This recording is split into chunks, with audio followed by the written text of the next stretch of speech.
문재인 대통령이 서울 광화문 광장에서 열리고 있는 제72회 경찰의 날 행사에 참석합니다.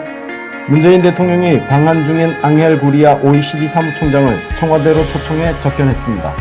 더불어민주당의 온라인 기반 당원 협업 지도 만들기 프로젝트 나는 민주당에다가 스마트폰 어플리케이션으로 출시되었습니다.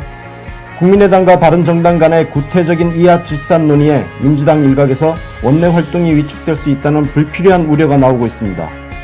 청와대가 트럼프 대통령의 비무장지대 방문을 한국이 반대하고 있다는 일부 외신 보도에 대해 사실 무근이라고 밝혔습니다. 변호인단이 전원 사퇴한 박근혜가 건강상의 이유를 대며 재판에 출석하지 않았습니다. 이낙연 국무총리가 경남 김해 봉하마을을 찾아 노무현 대통령 묘역을 참배했습니다. 정부가 평창 동계올림픽 입장권 판매 활성화를 위해 문재인 대통령 시계를 활용하는 방안을 검토하고 있습니다. 시청자 여러분 안녕하십니까? 권순욱 송은장의 문배브런치입니다. 네. 오늘은 10월 20일 금요일이고요. 제가 오늘 출근하면서 광화문역에 경찰들이 많이 깔려있는 걸 보고 깜짝 놀랐는데 네, 대통령님께서 기념식에 참석하고 계시다는 얘기가 네. 있지요. 그래서 저희가 아마 마지막에 다시 한번 정리를 좀 해드려야 될 것 같고 네. 어제 방송에서 그 민주당 점퍼 입으신 게 반응이 괜찮은 텐데요. 오늘도 입으시지 그러셨어요. 네. 네. 제가 가끔 입겠습니다. 그러니까요. 조금 이제 민주당 관련해서 네. 조금 좋은 소식 있을 좋은 때, 소식 있을 때, 좋은 소식 있을 때, 칭찬해줘야 될 때, 예, 그럴 때 점퍼를 입고 네. 우리 민주당 당원들의 자부심을 드높일 수 있는 그렇군요. 그런 기회로 알겠습니다. 민주당 깔 때는 네, 안 있습니다. 근데 제가 좋은 소식을 준비해 와도 중간에 또 갑자기 뭔가의 핀트에 또 꽂히시면 또 욱해서 네, 화를 내시기 때문에 좀 걱정이 되긴 합니다. 어제 그 금요일 새벽에 저 개인적으로 굉장히 안 좋은 소식이 하나 있었는데 대통령의 소식을 찾을래야 찾을 수가 없습니다. 정말 너무 찾을 수가 없어요. 저희가 워낙에 금요일은 그 매주 목요일마다 그 수석 보좌관 회의가 있었기 때문에 그걸 정리해서 금요일에 정리를 해드렸었는데 9월 중순부터는 목요일 회의는 그 임종석 비서실장이 주재를 하게 됐어요. 그랬는데 그 뒤로는 그 내용에 대해서 아예 청와대 홈페이지에 브리핑이 안 나옵니다. 네. 그래서 그것도 좀 해주시면 안 되나? 아니, 네. 수보회의인데 그러니까요. 대통령께서 참석 안 하셔도 좀 알려주셔야죠. 그러니까요. 예. 청와대 소식인데 그것도. 그래서 청와대 소식을 보신다면 좀 참고해 주시기를 바라겠습니다. 그래도 소식은 뭐 없었지만 한 시간을 알차게 채워보겠습니다. 네. 첫 번째 소식으로는 문재인 대통령이 방한 중인 구리아 OECD 사무총장을 어제 청와대에서 접견을 하셨죠. 네, 구리아 사무총장 벌써 세 번째 만나는 겁니다. 네, 맞습니다. G20 회의하고 네. 유엔 총회. 독일하고 뉴욕에서. 네. 그러니까 우리 대통령님 취임 5개월 동안 정말 많이 만나셨어요? 네, 맞습니다. 트럼프도 지금 이번에 오면은 네 번째. 벌써 네 번째 만나는 네. 거고. 예. 그만큼 정말 바쁘셨다는 걸 알 수 있는 건데요. 네. 구리아 사무총장이 일단 어제 대통령 만난 자리에서 우리 대통령의 소득주도 성장, 네. 예, 사람이 먼저다. 예, 그 정책 우선순위가 OECD가 추구하는 방향하고 너무 흡사하다. 네. 그렇게 이야기를 했습니다. 네.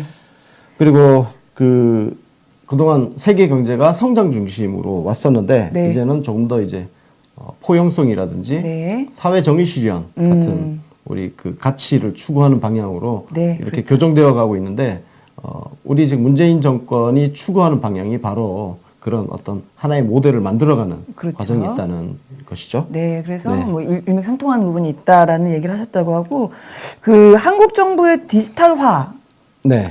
그에 대한 OECD 보고서가 있나 봐요. 이걸 또 번역본을 선물하셨다 뭐 이런 얘기도 있었어요. 네. 예, 그리고 또 좀 마음 아픈 얘기긴 한데 OECD 회원국 국가 중에 최장의 노동 시간을 가지고 있는 국가가 한국과 멕시코다. 이런 불명예를 가지고 있다라고 얘기를 했는데 네. 저 구리아 사무총장이 멕시코 사람입니다. 그러니까 지금 자폭 동병상련이죠. 그러니까요. 네. 구리아 총장도 이제 자기 멕시코 자기 조국이 현실이 네. 참 안 좋다는 거. 네. 그래서 동병상련의 처지를 이렇게 나누는 거죠.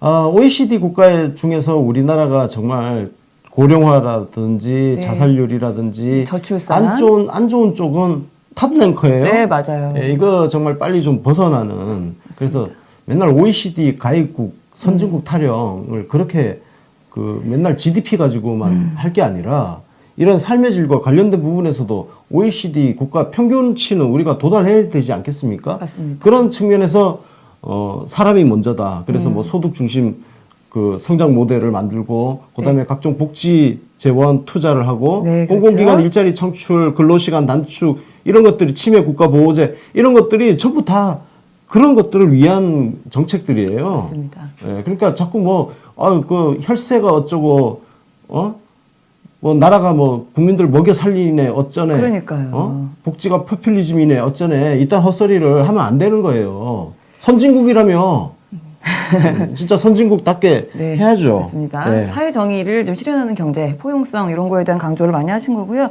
사실은 그 하루 전에 우리 성수동에서 제3차 일자리위원회 또 회의를 주재하지 않으셨습니까? 네. 그 이후에 또 바로 이 경제 관련된 행보를 좀 계속 하고 계시는 것 같아요. 네. 네. 바로 직전 날에도 그 과로사회 말씀을 하셨잖아요. 네. 정말 그래서 노동시간 단축을 위해서 국회에 법률 개정을 촉구를 했고 네. 그래서 국회에서 일 제대로 안 하면 행정 해석을 통해서라도 바로 잡겠다. 네. 그래서 근로시간을 단축하고 일자리를 늘리고 그걸 통해서 그리고 동시에 그 다음날 어제죠. 네. 어제 그 성수동 가셔가지고 일자리 창출과 관련해서 또 말씀을 하시고 그제입니다. 네. 네.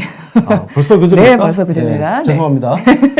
그리고 하여튼, 어제 이제 이분을 네. 또 만나시고 구리아 사무총장을 3일 그래서 연속 이게 전부 정책이란 것이 별개로 따로따로 노는 게 아니라 네. 서로 연관성을 갖고 있다는 것이죠. 그렇죠. 예, 일자리부터 해서 다 연관성을 갖고 있습니다. 네. 그렇게 이렇게 본다면 네. 지금 문재인 대통령께서 정책을 정말 하나하나 그러니까 소위 그 한국의 진보 뭐 세력 뭐 민주 세력 보면 좀 큰 이야기 많이 하잖아요. 그렇죠. 예, 굉장히 막 추상적 가치. 그렇죠. 하루아침에 뭔가 예, 맨날. 뒤집어지는 예. 그런 근데 이야기. 대통령께서는 이렇게 따박따박 네. 하나씩 챙기시면서 가고 있다는 거. 그걸 제가 조금 이제 큰 스케일 크게 지금 포장을 그렇게 해드리는 건데 네, 맞습니다. 대통령께서는 예, 조그만 디테일하게 그쵸, 구체적인 정책을 하나씩 챙기시면서 예, 가고 있습니다. 맞습니다. 하나하나 좀 한 예. 발짝 한 발짝 해나가고 계신데 그 사실은 이제 경제 관련한 문제이기도 하고 또 환경 관련한 문제이기도 한 우리 사회에 아주 큰 이슈가 있었죠. 신고리 오리고기에 대한 네. 오늘 결론이 나왔습니다. 그러니까 네. 결론이라기보다는 권고안이 나왔죠. 권고안이 그죠? 나왔습니다. 네. 그래서 건설을 재개해야 된다는 의견이 59.5%, 네. 그리고 건설 재개 반대 의견이 40.5%. 네. 좀 큰 차이죠? 많이 큰 차이죠. 예, 거의 한 20% 정도 차이가 나는데 네, 맞습니다. 아직은 우리 국민들이 보시기에 원전이 필요하다는 의견이 더 많다는 네. 걸로 이해가 되고요. 19% 차이. 그리고 대통령께서 이런 시민들이 이런 공론 과정에 참여해서 시민들의 의견을 모아서 이렇게 그 어떤 정부 정책을 이런 중요한 정책 결정을 하는 과정에서 시민들의 참여를 이끌어내겠다는 취지에서 이번 공론조사를 한 거 아닙니까? 네. 그래서 비록 권고안이지만 아마 문재인 대통령께서는 이 권고안대로 신고리 원전은 건설을 재개하는 방향으로 결정하지 않을까 그렇게 생각되고요. 네.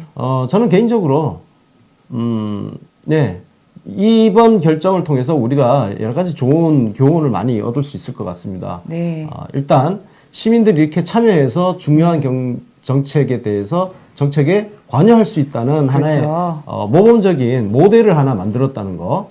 그리고 이 결과에 대해서 선한 의지, 선한 뜻만 가지고 세상이 바뀌지 않는다는 거. 그래서 소위 우리 한국 사회 진보 진영이 맨날 좋은 이야기 많이 떠들잖아요. 많이 떠들고 자신들과 생각이 다른 사람들을 전부 굉장히 시대에 뒤떨어진 사람처럼 취급하는 그런 그렇죠. 조금은 가짜는 우월의식, 선민의식 같은 거 갖고 있는데 네. 이번에 좀 교훈을 좀 많이 깨달았으면 좋겠습니다. 아무리 좋은 말 뭐 해도 더 많은 사람들을 설득해내지 못하면 그렇죠. 세상에서 실현해내지 못하는 거예요. 예, 원전 반대, 원전이 어쩌고저쩌고 많이 떠들었지만 여전히 지금 아직 시민들은 원전이 필요하다는 생각을 많이 갖고 있다는 걸로 나왔잖아요. 그래서 이걸 좋은 교훈으로 삼으면 될 것 같고요. 저는 길게 보면 이번 과정이나 그 자체가 굉장히 괜찮았다고 생각합니다. 우리한테 남기는 게 네, 과정에서 네. 훨씬 많아서 네, 맞습니다. 굉장히 제 의견과는 다른 결과가 나왔지만 네. 굉장히 예, 기분 나쁘진 않고 네, 의미 예, 있는, 네. 의미 있는 과정이었다. 과정이었죠. 예. 네. 그리고 뭐 또 한 가지는 사실 뭐 우리 이제 시민단체나 혹은 환경단체나 또 뭐 개인적으로 또 뭐 저 같은 경우 워낙에 사실 반대이긴 했지만 그거에 대해서 일단 결과가 나왔으니까 또 민주주의는 당연히 승복을 또 할 수 있어야 되는 게 민주주의 아니겠습니까? 그래서 네. 네, 괜히 또 이거 가지고 또 시끄럽게 하지 말고 일단은 승복하자. 더 많은 사람들이 이렇게 뭐 원하고 있다니까라고 생각을 해야 될 것 같습니다. 미리 네. 또 약을 하나 또 치자면 네. 환경단체라든지 그렇죠? 녹색당 뭐 같은 네. 이런 탈원전을 강력하게 주장하던 그런 쪽에서 이번 공론조사 결과를 가지고 또 대통령님을 욕을 하는 비판을 하는 그럴 수 있습니다. 뭐 그 가능성을 저는 갖고 있습니다. 그 사람들은 사실 민주주의를 떠들긴 하지만 대통령이 모든 걸 할 수 있다는 그런 생각을 또 갖고 있는 사람들이거든요. 네, 맞습니다. 우리 한국 진보의 특성이 뭐냐면 독재자들을 굉장히 좋아합니다. 그리고 대통령이 모든 걸 할 수 있다고 생각을 해요.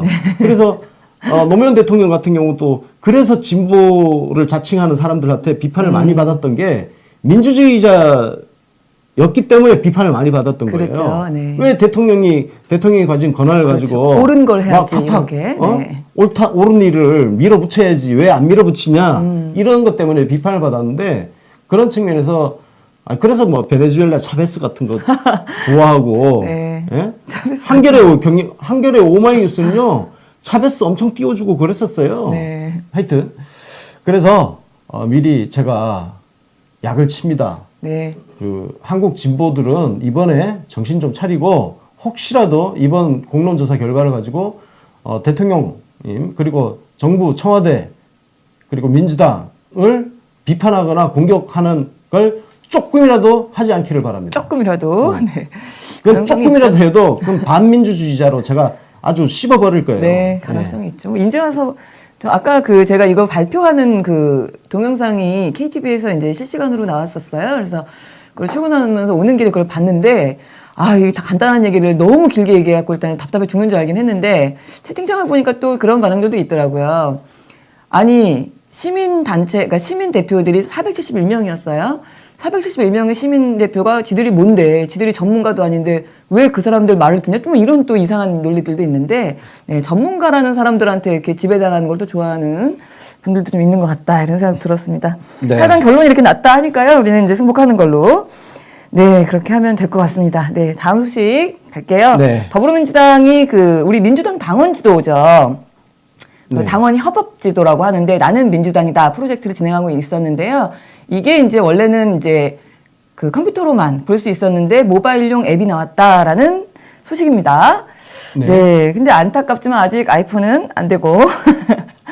네. 그래서 그 안드로이드 폰 쓰시는 분들 네, 가시면은 이제 다운받으실 수 있을 것 같고요. 다운받고 저게 위치 기반 시스템이잖아요. 네, 그죠? 네. 그래서 그 각자의 위치가 뜨기 때문에 이 대한민국 지도에서 네, 맞아요. 민주당 당원들 지도가 쫙 일제히 나오죠. 뜨는 거죠. 네. 예. 민주당 아이콘이 팍팍팍 뜹니다. 네. 네, 뭐 전국에 다 뜨겠죠. 네, 맞습니다. 예. 저걸 어제 우리 뉴비씨 개건 기자인 하승주 기자가 페이스북에다가 저거를 소개를 했더라고요. 근데 그거 관련하면서 저걸로 소개하면서 이제 좋은 글을 올렸었는데, 네, 너무 글이 좋던데 다 길어서 소개는 못 해드릴 것 같아요. 그래서 제가 어제 저녁에 마침 하승주 기자하고 네. 어제 저녁을 같이 먹었어요. 네. 그래서 이 이야기를 조금 했습니다. 그러셨군요. 하다가 네. 그냥 야 녹음하러 와라 해가지고 일요일 날 네. 녹음을 하기로 했습니다. 아, 그러셨군요. 이런 내용과. 이런 내용과 관련해서 그렇군요. 나는 민주당이다. 마침 또 그 일요일 날 부산에서 첫 행사를 갖습니다. 나는 맞습니다. 민주당이다. 네, 좀 이따 소개시켜 드릴 건데, 네. 하여튼 그래서 일요일 날 녹음하기로 했고 네. 저도 사실 지금 하승주 기자가 쓴 글을 네. 아직 못 읽었어요. 바쁘시니까요. 못 네. 읽어서 어제 이야기도 잠깐 들었는데 네. 그냥 그렇구나 하고 좋은 지금 얘기구나. 지나갔네. 예. 네, 맞습니다. 지나갔는데 너무 길어갖고 사실은 찬찬히 읽어보셔야 될 글인데 제가 정말 결론이 너무 좋아서 잠깐만 소개를 시켜드리자면 지도 위에 빽빽하게 찍혀가는 민주당 아이콘을 보면서 연대감을 고취하는 것은 엄청난 정치 행위다. 다른 정당들이 이 모습을 본다면 그야말로 공포에 전율할 것이다. 한마디로 우리는 지금 시위를 벌이는 것이다. 우리의 전력은 이만큼이라고 흙먼지를 일으키면서 진군하는 것이다. 이런 이야기를 했어요. 그렇습니다. 맞는 말이죠. 네. 그렇습니다. 우리는 이제 비주류 의식, 마이너리티 의식을 벗어나서 이 세상을 우리가 이끌고 간다는 주류의식을, 그래서 대한민국에 낡아빠지고 도둑질하던 반칙과 특권을 일삼던 그 구주류 세력들, 네. 구태 세력들을 몰아내고 새로운 신주류 세력을 우리가 만들어가고 있다. 김대중, 노무현, 문재인 이렇게 거쳐오면서 이 신주류 세력의 숫자가 네. 점점 늘어나고 있잖아요. 그걸 상징적으로 이 앱이 맞습니다. 상징적으로 시각적으로 보여주는 겁니다. 그러니까요. 우리가 이렇게 대한민국을 장악하고 있는 신주류다. 네. 우리가 쪽수로 밀어붙인다. 맞습니다. 예, 쪽수로 밀어붙이는 겁니다. 민주주의는 아까 원전도 그렇지 않습니까? 네. 저는 쪽수 싸움이라고 생각을 합니다. 그렇죠. 그럴 수밖에 없죠. 그리고 네. 우리가 지금 쪽수가 많으면 그냥 이 쪽수로 저 소수자 그냥 보호하는 거고 밀어붙여야 돼요. 예, 맞습니다. 그 논리에 우리가 휘둘릴 필요가 없습니다. 말만 맞는 말 있잖아요. 네, 맞아요. 예, 네. 뭐 평화, 정의 막 이런 거 외치는 거 네. 거기에 우리가 절대 휘둘릴 필요 없이 네. 우리가 옳다는 믿음을 갖고 밀어붙이는 거. 네, 맞습니다. 예, 진짜 그 우리 지도- 하성주 기자가 네. 글을 정말 잘 써요. 잘 맛깔나게. 씁니다. 그럼요. 예. 그 지도를 열어보신 분 계시는지 모르겠는데 보고 있으면 진짜 뿌듯하거든요. 이렇게 많아? 막 이런 생각이 드는데 하여간 이제 이 프로젝트가 좀 반응이 좋다 보니까 너무 좀 악평을 하는 네, 그런 일부 사람들도 있고 또 이제 그 정치가 좀 시민 생활이랑 밀착되는 거를 원치 않는 그런 세력들, 언론들 중에서도 있죠. 이제 그런 경우에는 또 관련된 기사들을 일종의 정치 혐오 논리를 좀 바탕에 깔고 올리기도 합니다. 네. 네, 그래서 지금 기사 하나를 제가 좀 가지고 왔는데 민주당 당원 인증 가계 논란. 이 논란이 된대요. 그래서 생활 정치인가 편가르기인가 이런 제목을 붙였어요. 그래서 뭐 내용은 네. SNS에 있는 그 호평도 있고 근데 악평도 있으니까 그 악평과 호평을 동등하게 마치 같은 동률인 것처럼 이렇게 소개를 하는 그런 내용이고요. 네. 뭐 그냥 저거는 일단 어떤 의도 없이 썼다고 일단 네, 해주고 네, 네. 해주는데 지금 이 논란은 논란거리가 아니고 이런 것도 조금 전에 말씀드린 대로 그냥 쪽수로 눌러버리면 되는 거예요. 아, 저거 그렇군요. 말만 그럴싸하게 맞는 말을 지금 하는 거거든요. 그러니까 이 세상에는 그 어떤 것도 시비를 걸면 안 걸릴 건 없습니다. 다 시비 걸 수 있어요. 그렇죠. 이것도 네. 뭐 논리 만들기 나름이죠. 시비 걸려면 편가르기. 그러니까 당원 가기 그러면 야 민주당 당원 가게만 그 가는 거냐? 아니 그렇게 따지면 옛날에 우리 책책책 같은 거 그거 보면 뭐 무슨 이런 거 있잖아요. 뭐 한국 별별 인증기관 많잖아요. 네. 그럼 지금 다 문제겠네 그게. 그렇잖아요. 논리적으로는. 맞습니다. 그리고 아니 각 자치단체별로 각 지역의 그 맛집들 네, 그런 거 인증 표시해주죠. 같은 거 표시해 주잖아요. 네, 네. 그거 다 하면 안 되지 그럼 그런 것도. 그러면 우리가 사실 할 수 있는 게 아무것도 없어요. 그렇죠. 그냥 숨만 쉬고 있어야 돼. 네, 맞습니다. 그러니까 이런 시비는 그냥 마이너리티한 아주 찌질이들의 네. 찌질거림으로 우리가 사뿐히 밟아버리고 갈 필요가 있다. 네. 예. 아, 논리적으로 대응할 필요도 없다 이런 말씀이신 이거 뭐 거죠? 어떻게 논리적으로 해요? 네. 말만 많으면 예를 들어서 이런 거잖아요. 네. 아니 평화, 네. 전쟁 가고 평화 오라 뭐 이런 거 있잖아. 이런 구호처럼 그러면 네. 뭐 무기를 녹여서 쟁기로 뭐 이런 아니 그러면 한반도에서 무기를 다 없애버려야 된다는 네, 이런 무기를 논리까지 녹여서 간단 말이지. 쟁기로. 그럼 논리를 네. 어떻게 싸워요 그거를? 네. 예? 그렇군요. 뭐 그런 거죠. 예. 그 자체가 굉장히 좀 신기한 논리이기도 한데, 아, 그렇군요. 그러면은 그 SNS에서 이제 사실 이런 거 가지고 이제 또 투닥투닥 그 소위 말하는 키보드 배틀 하시는 분들이 있잖아요. 예, 그분들한테 그냥 무시하라라는 답변을 드리나요? 그렇기도 하네요. 네. 참 그냥 무시하자니. 그냥 두면 또 커지니까. 그러니까 그 또, 여론이 또 커지면 예. 또 골치 아프니까. 아이 참. 예를 들어서 어떤 분이 이런 얘기를 했어요. 이제 반대하는 의견을 몇 개 소개시켜 드리자면, 지역 감정도 모자라서 이제는 자영업자까지 정당별 이념적으로 편가르게 하냐? 이런 이야기. 예, 지역 감정을 여기다 갖다 빗대셨어요. 자, 건순 옥 박사님을 소환해 보겠습니다. 이거 뭐라고 대답하면 좋을까요? 아, 이거. 네. 제가 지금 이거 읽고 있어요, 지금. 네, 대본을 평소에 읽지 예. 않으시는. 넘어갑시다. 나중에 권선옥 박사 나중에 네. 제가 그러면은 정치 우리- 신세계 한번 네, 혹시 이 얘기가 조금 모시겠습니다. 계속 나오면 계속 나온다면 한 번은 정신의 세계에서 이걸 정리해서 네. 한번 소화해보는 것도 재미있을 것 네. 같습니다. 하여간 뭐 이런 이야기들이 좀 있었고요. 그리고 민주당에서 또 다른 좀 재미있는 프로젝트를 진행 중인데 소개시켜드리자면 일단 민펀 프로젝트라는 게 있습니다. 예. 네, 민주당 펀드를 줄인 이름 같은데요. 이거 간략히 소개를 해드리자면 예. 네, 이게 아시나요? 네. 이건 어제 제가 하승주 기자한테 아하. 그런데 네. 예. 그러니까 지금 정당발전위원회에서 네. 그 우리 대의민주주의를 확대 강화하기 위해서 직접 민주주의 요소를 지금 대폭 확대하고 있죠. 예, 확대하는 네. 걸 하고 있잖아요. 근데 거기에서 이제 필요한 약간 재원이 좀 필요합니다. 네. 그래서 그 재원을 당원들이 펀드를 만들어서 그렇죠. 당원들이 펀드를 만들어서 거기서 투자를 하는 거죠. 그렇죠. 우리가 투자를 해가지고 저기 지금 부산에서 시작하는 혁신 네. 콘서트 있잖아요. 네. 이런 콘서트 같은 것들을 진행하는 비용 같은 것들을 그렇게 좀 재원으로 네. 사용하기 위한 펀드입니다. 그렇죠. 예. 일종의 펀드. 사실은 이게 이제 우리가 일반적으로 권리당원들이 일반 당비를 내고 있잖아요. 근데 네. 이거는 일종의 특수당비, 이것도 당비에 포함되기 특별당비. 때문에 네, 예. 특별당비. 그래서 당원들만 일단은 할 수 있고요. 네. 그리고 한 계좌가 5,000원부터 시작을 네. 한다고 하고 우리 뭐 다 아시겠지만 뭐 10만 원 이하, 뭐 10만 원 이상 나눠가지고 또 세금공제, 소득공제 되니까 네, 참고하셔서 하시면은 좋지 않을까. 네. 네. 이번 펀드는 지금 사용하는, 그러니까 이 특별당비를 모으면 이거 가지고 뭔가에 당에서 특별한 프로젝트를 하는데 사용하는 이제 비용으로 쓰겠다는 건데 네. 이번 펀드는 토론 문화 활성화를 위한 토론 진행자 그다음에 강사 양성 프로젝트를 이 비용으로 진행을 하겠다. 그래서 그 프로젝트의 지금 첫 번째 프로젝트가 이번 주 일요일 날 지금 시작을 그렇습니다. 하죠. 일정이 네. 나왔는데 부산이고요. 네. 백스코 컨벤션홀에서 진행을 하고 그다음에 출연진이 화려합니다. 최재성 정발위원장, 이재명 성남시장, 그다음에 한민수 여선웅 장경태 정발위원. 네, 이렇게 네. 해서 1부는 뭐 집단 토론 진행자라든가 강사당 이런 것들에 대한 양성 이제 강의를 하는 거고 2부는 뭐 축하 공연도 있고 또 당원들이 또 자율적으로 발언할 수 있는 토론 기회도 있고 하다고 하니까요. 부산에 계신 분들 많이 참여해 주시면 좋을 것 같아요. 네. 네. 그리고 그 이후에 이제 다음 주에 대전 네. 10월 29일에 대전 네, 그리고 29일이네요. 네. 31일 화요일에 네. 광주 광주. 그리고 11월 2일 목요일 대구 예, 이 순서로 이 콘서트가 진행이 됩니다. 그렇군요. 이번에 그러니까 이 민펀이라는 펀드는 이 행사를 진행하는 데 들어가는 그렇죠. 비용을 충당하기 위한 펀드죠. 예, 네. 그렇게 되고요. 이번 행사는요. 여러분들 그 미국에서 네. 하는 소규모 이 토론 문화 있잖아요. 네.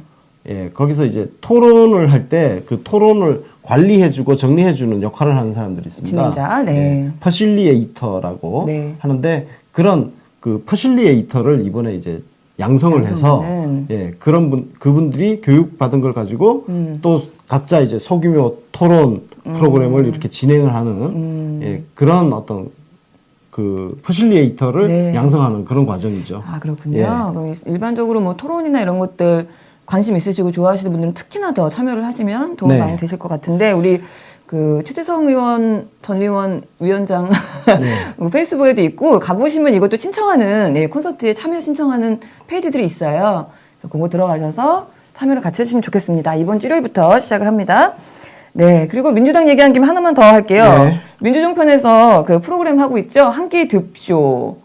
네. 하고 있죠. 그래서 우리 김남우 씨가 또 요리를 하고 최재성 위원장하고 우리 김빈 디지털 대변인하고 같이 이렇게 참여를 하는 방송입니다. 매주 토요일 저녁 7시에 진행을 하고 있어요. 지금 2회까지 아마 나간 것 같아요. 내일도 7시에 할 거니까. 2번 나갔고 네. 네. 세 번째 지금 하고 있는데 네, 그렇죠. 아이 내가 키운 사람들을 다 빼갈라 그래. 네, 누굴 키우셨죠? 김남훈 씨 말씀하시는 거죠? 우리 식구들을 우리 식구들이죠. 네. 우리 식구들이죠. 네, 그렇죠. 하승주 기자 사실 지금 정발위원회 뺏겨가지고 네, 하승주 기자가 지금 정발위원회 들어가 있습니다. 아, 그렇군요. 예. 네. 그리고 김남훈도 저렇게 진행 나가셨죠. 데려가고 우리 김빈 디지털 대변인도 여기서 방송하다 갑자기 하다가? 저기 가서 방송하고 네. 있죠. 네. 뭐 그러면 어떻습니까? 네. 근데 김남훈 씨를 키운 것 치고는 참 크게 잘 키우셨네요.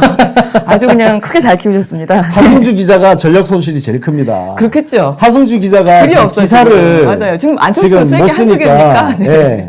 맞습니다. 그 UBC가 타격이 커요 지금. 네, 경제 쪽 네. 기사도 지금 그래서 좀 없고 한데 아쉽지만 어쩔 수 없죠. 그래서 우리 최재성 위원장 직접 나와서 네. 정발위원회에 대해서 네. 한번 좀 인터뷰 하자고 했더니 네. 이 본인이 직접 나오기에는 부담스럽고 뭐 그래가지고 그러면 안 네. 되는데. 그렇군요. 그래도 그 정발위원회가 어차피 활동 기간이 이제 시험부잖아요, 사실. 예, 그때까지 기다려봐야 될 것 같습니다. 다음 순서는 국민당하고 바른정당이 지금 이합집산 시도를 계속 하고 있지요. 네. 네, 근데 뭐 언론들 기사가 계속 쏟아지고 있고 아침 뉴스 제가 얼핏 들어보면 아주 웃기지도 않아요. 막 엄청난 무슨 바람이 불 것처럼 막 엄청 대단하게 써주더라고요. 그러는데 그 일부 기사들 중에서는 민주당 내부에서 굉장히 곤혹스러워하고 있다라는 식의 얘기들이 많아요. 이거 대표적으로 뭐 수구의 대표 언론이긴 합니다만 조선일보. 네, 상대하기 더 힘든? 저걸 걱정하는 민주당 의원은 정알못인 것 같아요. 바른정당하고 국민의당 합당은 제가 이미 5월 달에 칼럼을 썼고요. 네. 합당을 하라는 게 좋다. 어제도 제가 말씀드렸지만. 네. 그리고 합당했을 경우에 민주당에 어떤 영향이 미칠 것이냐. 이 부분은 충분히 예상을 해볼 수 있습니다. 저는 국민의당과 바른정당이 합치면 자유한국당이 힘들어질 거라고 봅니다. 맞습니다. 예. 네. 자유한국당이 힘들어져요.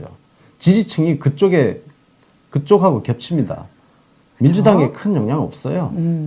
일부 약간의 손실이 있을 수 있어요.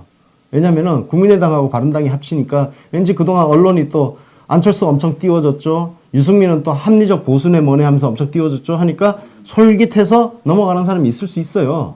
근데 이거를 민주당 의원이 마치 엄청나게 그 민주당한테 안 좋은 효과가 미칠 거라고 예상한다 그러면 그 의원은 정치를 잘 모르는 사람이죠. 그러니까요. 그리고 치밀하게 민심에 대해서 고민을 안 해본 사람이에요. 그냥 당장 눈앞에 뭔가 일이 탁 벌어지니까 호들갑 떨고 있는 거예요. 사실 이게 조선일보 같은 경우는 워낙에 이제 수고 언론이니까 본인들이 원하는 대로 쓰는 거 아닌가 좀 의심이 가기도 했었고, 네. 그거 말고도 또 서울신문에서도 뭐 야3당 합종연행의 협치해법 찾기 분주 이렇게 해서 민주당이 이제 분주하다 이런 이야기를 했었어요. 그래서 저는 이게 좀 이게 사실일까? 이거는 협치해법 이 부분은 우리가 한번 고민을 해볼 필요가 있습니다. 사실 그동안 국민의당이 깽판을 치긴 했지만 네. 어쨌든 국민의당 40석이 민주당 쪽에 일부 그렇죠. 우호적으로 작용한 측면이 있어요. 그러니까 민주당이 121석에 국민의당 40석 하면 과반수가 넘기 때문에 네. 일단 쉬웠잖아요.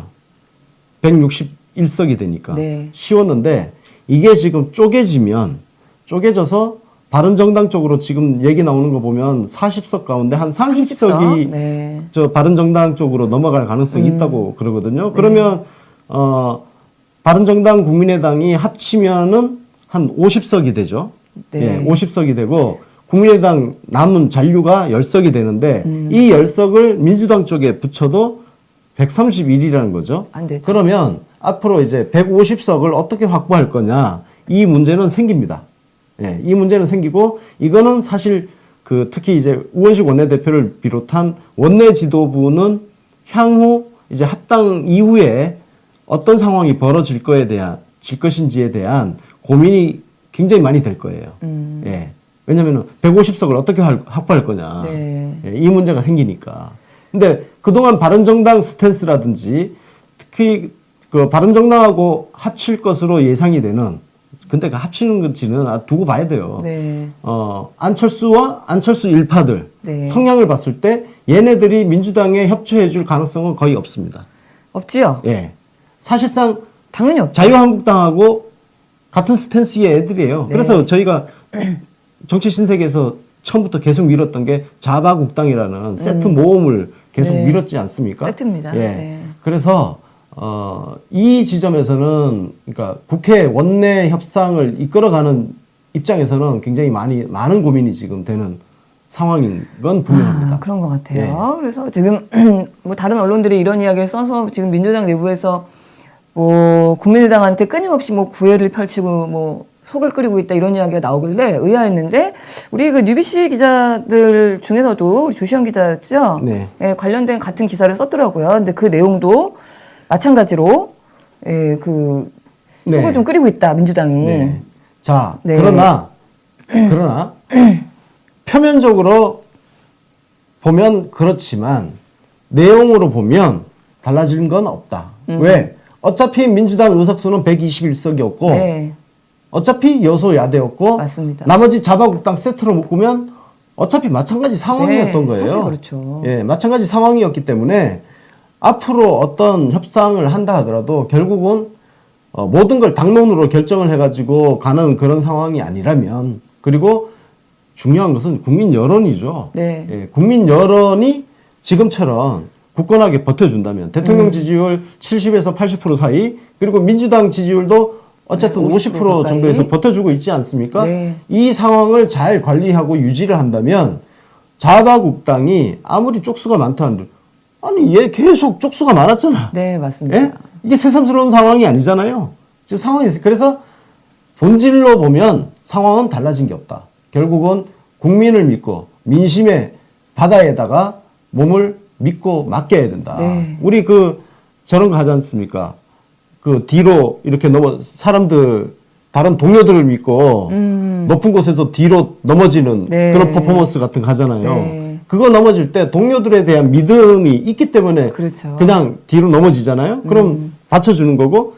그러니까 지금 더불어민주당이 가져야 할 마음가짐은 민심을 믿고 맞습니다. 과감하게 민심의 바다에다가 온몸을 그냥 던져버려야 되는 거예요. 그래서 이 국회의원 숫자 가지고 이렇게 쓸데없이 계산기 두들겨 봐야, 네.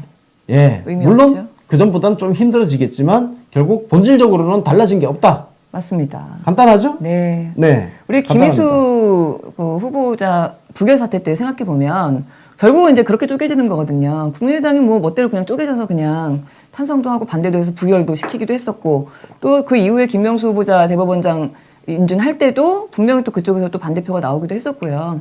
그 생각해 보면은 크게 달라지는 거 없는데 그냥 그 간수 없는 감옥 안에 있는 그 정신없는 사람들이 이제 색깔별로 좀 구분이 된다는 걸로 봐야 되겠죠, 사실은. 네. 자, 네. 그리고 지금 언론사들은 굉장히 재밌는 일이 벌어졌기 때문에 이 기사를 그러니까요. 엄청나게 쓸 거예요. 난리 왜냐면 났어요. 네. 참 심심하던 차에. 그러니까 얘네들이 심심하니까 뭔가 하여튼 기사는 써야 되겠고, 그러니까 소설 막 쓰면서 네. 우리 대통령님 쓸데없는 거 갖고 시비나 걸고 그 짓을 하고 앉았잖아요. 네. 그러니까 차라리 잘 됐어요. 그냥 한국 언론한테는 어차피 수준 낮은 애들이기 때문에 네. 국민의당하고 바른정당 합당론이라는 새로운 장난감 하나 생긴 거예요. 그냥 이거 딱 던져주고 였다 갖고 그렇군요. 놀아라. 네. 그냥 신나게 물고 뜯고 씻고 갖고 놀라고 하면 돼요. 그렇군요. 그리고 얘네들의 그 합당이라든지 연합에 대해서는 저희가 이미 오래전에 사실 분석을 한 게 있어요. 네. 우리 하승주 기자하고 같이 한번 정치 신세계에서 다룬 적이 있는데 이거 쉽지 않습니다. 네. 합당이라는 게 이게 쉬운 일이 아니에요. 안철수를 보십시오. 네. 그리고 유승민을 보십시오. 그러니까 바른정당, 국민의당 그 인물 면면을 한번 보십시오. 이게 합당이 박사님 말투가 자꾸 나오시네요. 합당이 네. 이게 말처럼 쉬운 일이 아니에요. 네. 그래서 언론들은 한참 동안 이거 갖고 놀 수 있는 좋은 장난감 그렇죠. 하나 왜냐하면 생겼고, 빨리 안 될 거니까 어차피. 네. 그 유승민이나 안철수 같은 경우는 이 이슈를 가지고 뭔가 자기들의 존재감을 계속 어필을 하면서 그렇게 내년 지방선거까지 어떻게 끌고 가보겠다 하는데, 중요한 거는 얘들 결실이 안 맺어지고 파토가 나게 되면 말짱꽝이야. 그렇죠. 그때는 더 상황이 안 좋아지겠죠. 네, 말짱꽝이에요. 근데 얘들이 뭔가를 결실을 맺어낼 가능성이 있을까? 저는 사실 희박하다고 쉽지 않게 봅니다. 맞습니다. 네. 그 면면을 보고 한번 판단해 보시면 맞습니다. 쟤들이 결실을 맺는다고? 아이고. 다른 건 몰라도 일단 안철수가 쉽지 않은 사람이긴 하죠.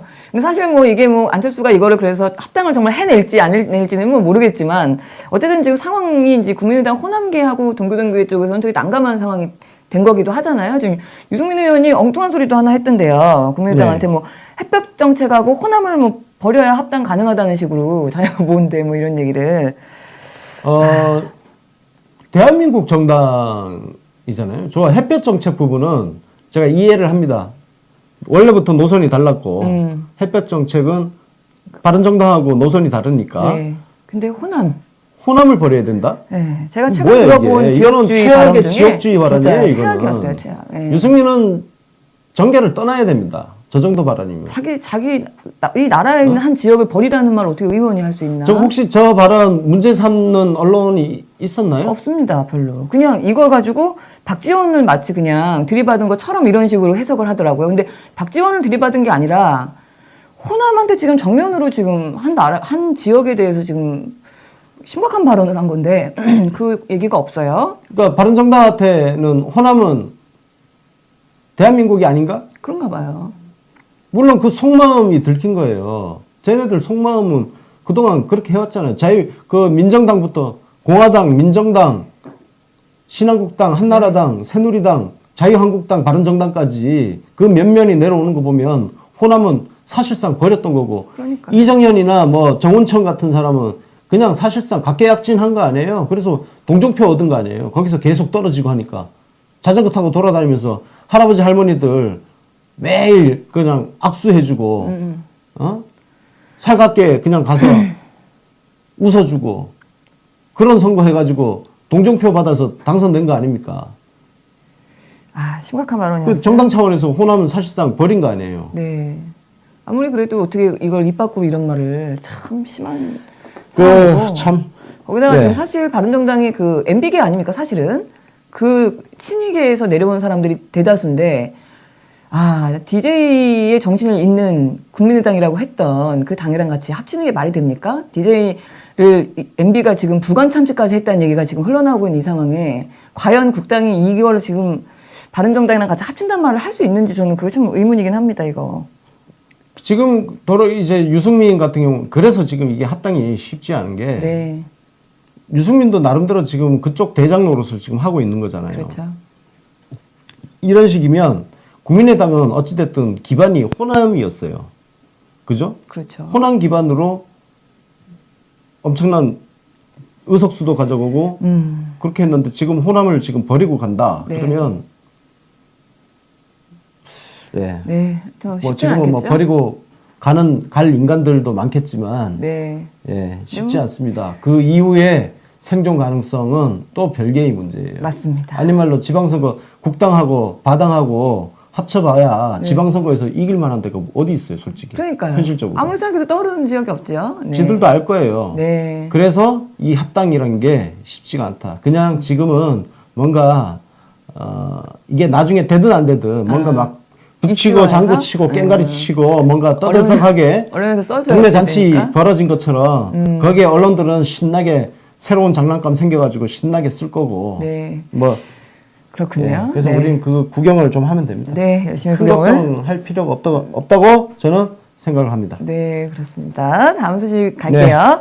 그 청와대가 트럼프 대통령의 비무장지대 방문을 한국이 방문한다는 언론 보도가 외신이 있었어요. 네. 그래서 그거에 대해서 그런 말 한 적 없다, 그러지 않았다라고 이제 반박을 했죠. 네. 네, 워싱턴 포스트에서 나왔던 얘기였는데.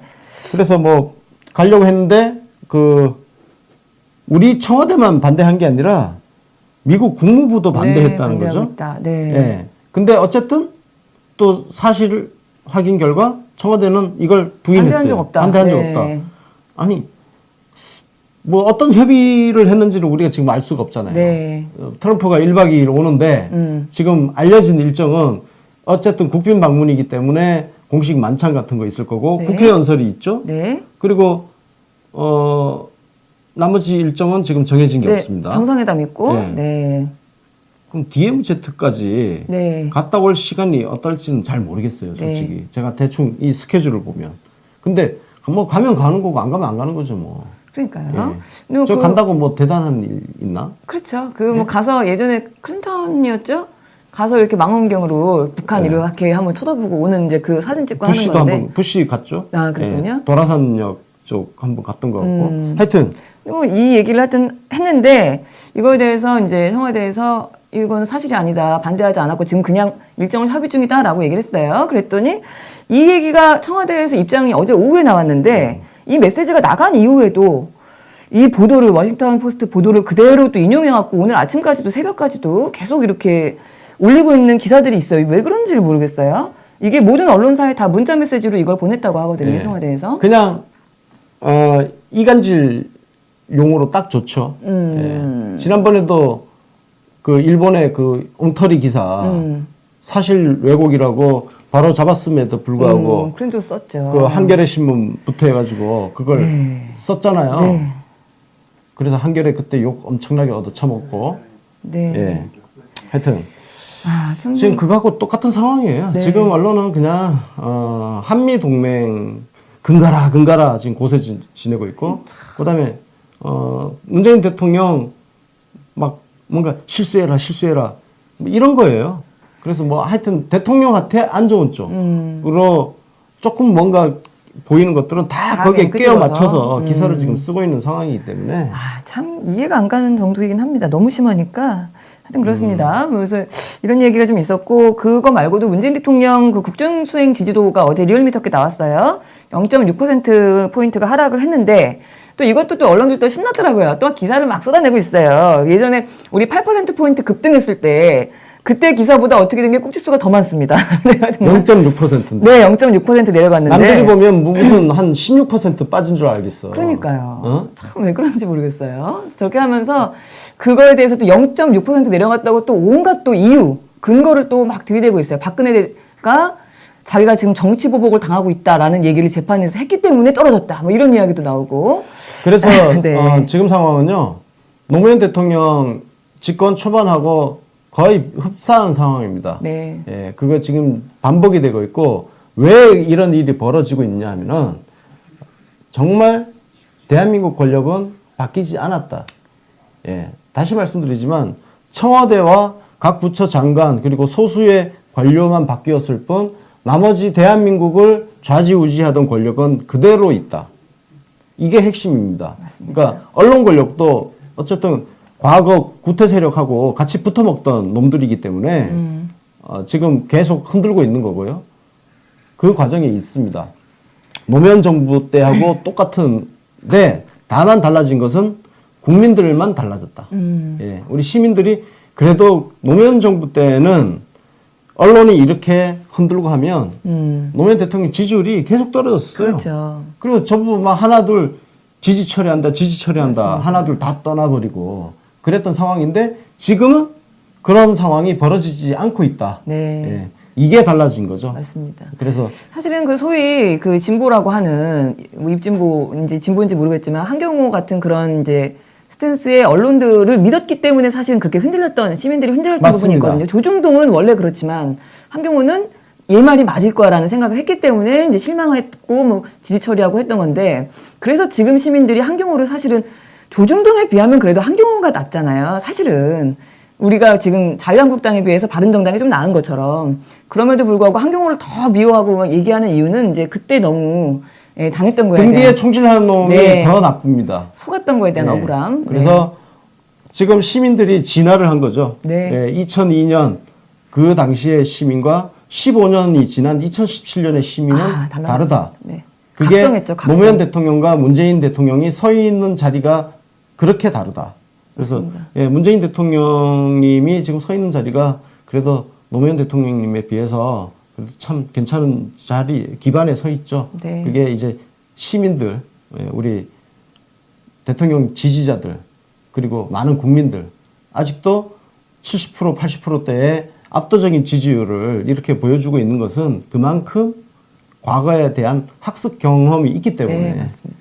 유일하게 바뀐 건 시민이다. 네. 반성하고 각성한 건 시민밖에 없다 이런 얘기였어요. 이 와중에 그 자유당이 박근혜를 또 출당시키겠다 2차 시도를 또 하고 있는 것 같아요. 그래서 오늘 뭐 출당 조치를 매듭짓겠다고 하는데 뭐 자기네 살자고 아마 또 이렇게 하는 것 같습니다.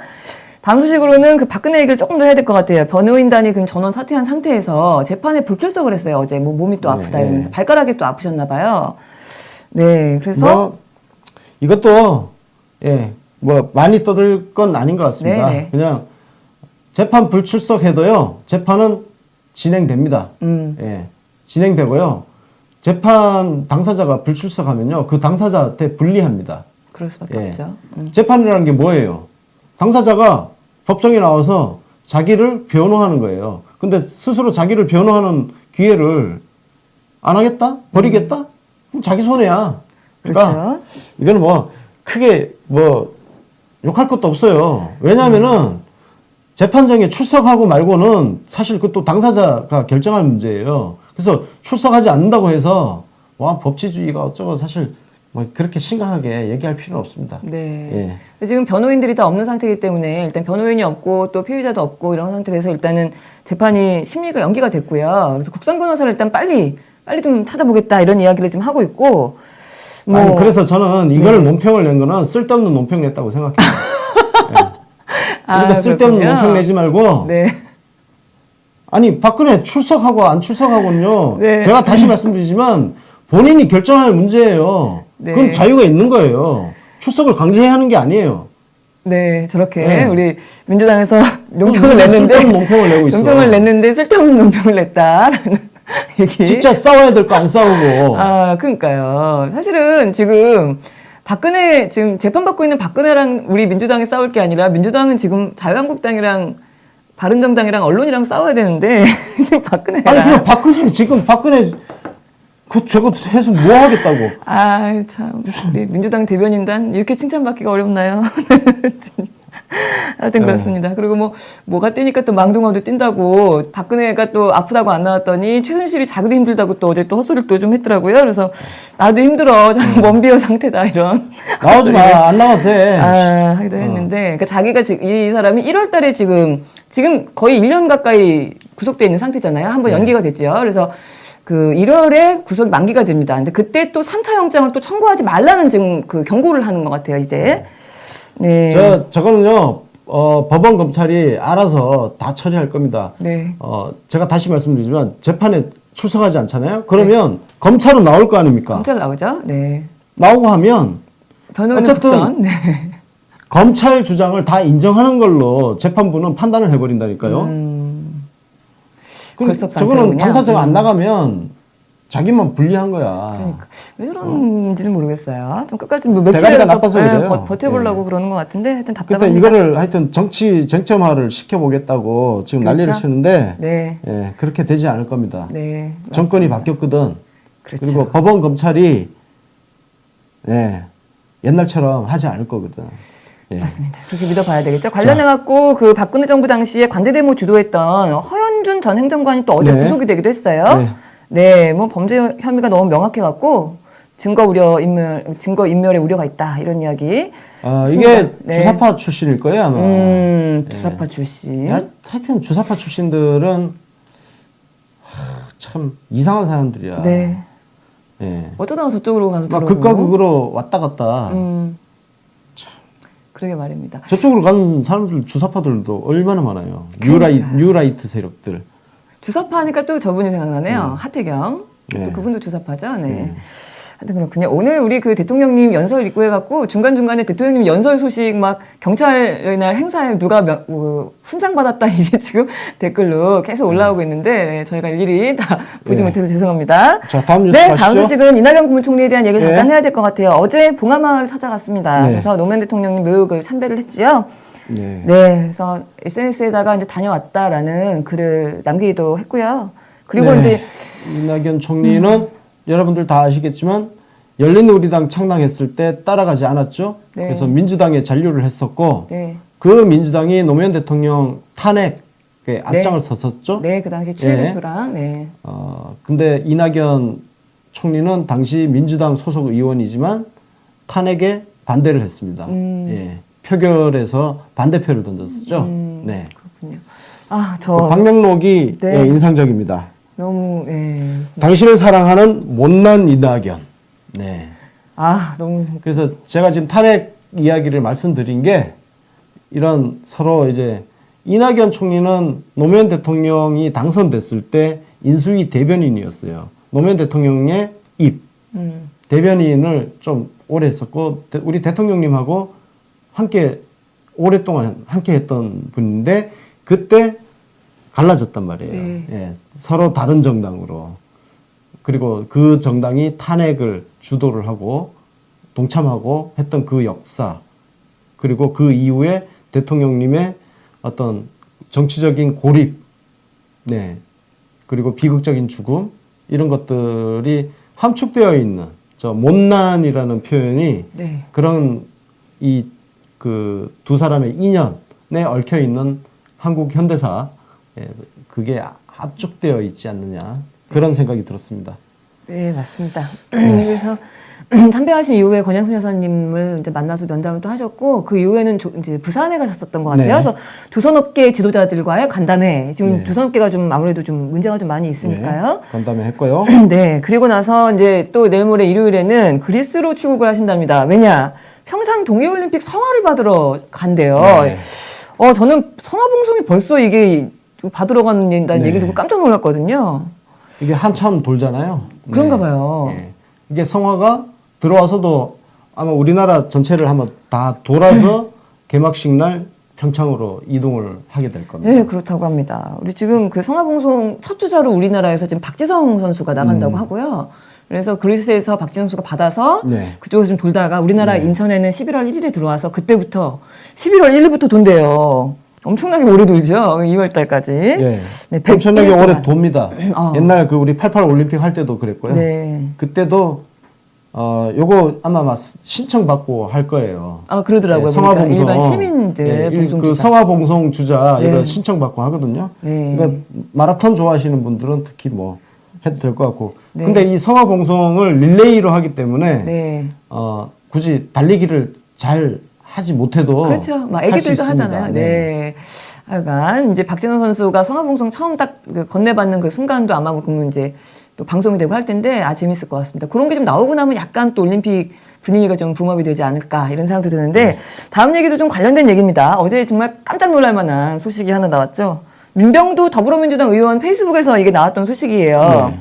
정부가 평창 동계올림픽 입장권 판매 활성화를 위해서 인위시계를 사용할 가능성이 있다. 이거 지금 검토하고 있다라는 이야기였는데 페이스북, 페이스북 아마 보셨는지 모르겠어요. 네. 패키지 상품인데 일종의 그죠? 네. 일종의 패키지로 해가지고 입장권을 이렇게 같이 이렇게 파는 건데 네. 좋은 발상인 것 같습니다. 훌륭한 발상이긴 예. 하죠. 네. 저렇게 되면 입장권이 잘 팔릴 수 있죠. 그러니까요. 예. 지금 그 민병두 의원이 내놨던 그 안들을 보니까 그 입장권을 구매해서 뭐 그걸 인증하면 대통령 기념품 가게에서 시계를 살 수 있는 권한을 준다라던가 뭐 그래도 되겠죠, 사실은. 네. 아니면은 일부 그 다 줄 수는 없으니까 그 중에서 어떤 그러니까, 특별한 조건에 부합하는 사람만 그렇죠. 선물을 한다던가. 저걸 다 주게 되면 시계를 거의 100만 개는 찍어야 될걸요? 네. 그죠? 세금도 장난 아니죠. 예, 그건 좀 힘들 것 같고, 그러니까 판매하는 거니까, 예, 그냥 주겠다는 건 아니죠. 네. 판매하는 거니까 뭐 세금 문제는 없을 것 같고, 네. 오히려 국고 수익 올리는데 그렇죠. 도움이 그럴 되겠지만 수 있어요. 문제는 네. 시계가 그렇게 너무 많이 풀리는 문제가 좀 있을 것 같습니다.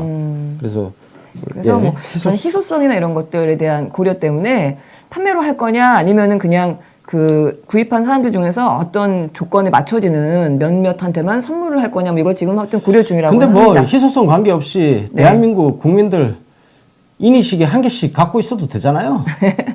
맞습니다. 사실 그것도 또 한 개씩 갖고 있으면 좋지 뭐. 그러니까요. 우리 주민등록증 가지듯이 시계를 가지면 좋을 것 같은데 만에 하나 이거 그냥 입장권 사면은 이렇게 뭐 판매할 수 있다 이렇게 얘기가 되면은 진짜 입장권 사야 되나 심각하게 고민하게 됩니다.